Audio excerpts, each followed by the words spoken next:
Okay. Okay.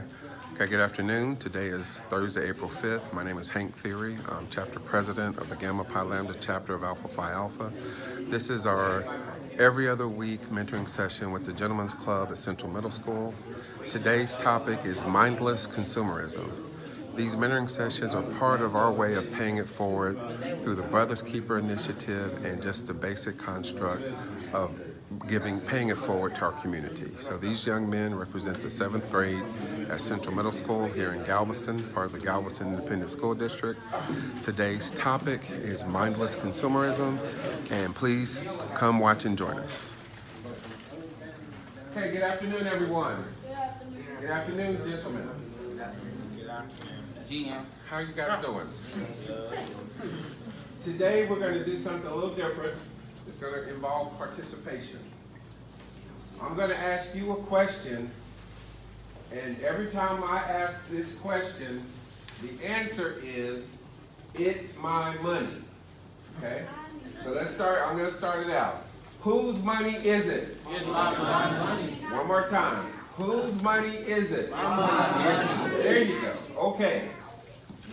Let's talk about mindless consumerism and why people, when they get money, spend it on things they probably either don't need, they want, but it's not necessary, then they wind up being broke, to be brutally honest.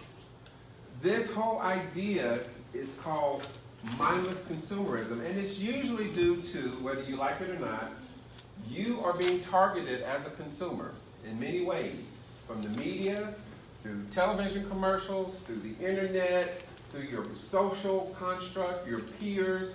Somebody may have something really nice and you may want it, and therefore, whenever you have an opportunity to get it, you're going to get it, and you're not really necessarily thinking about why you want to do it, it's just that you do it. That's why you're broke. That's why, no, not why you're broke.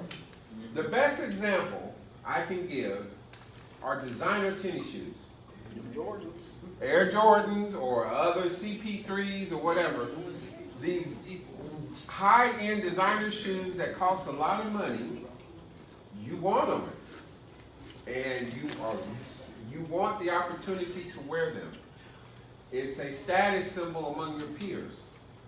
But the question then becomes, is it really necessary for you to have that particular brand when another form of shoe that's far less expensive is available? The reason why people want it is because you've been marketed to by major corporations, by major media outlets. They want to trend your life in a way where you do what they wish for you to do because they target you through commercial advertising.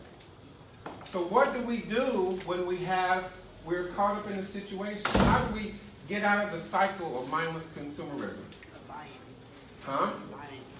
Buying. The main thing to do is you have to figure out what matters to you.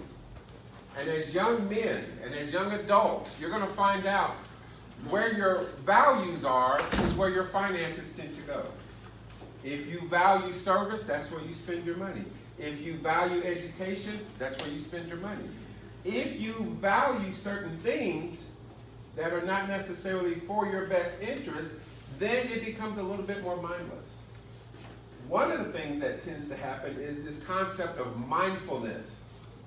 Mindfulness is I care about a certain thing, therefore every single value in my life is going to follow that. It's been a while since I've talked to you, but they recently had the shooting in Parkland.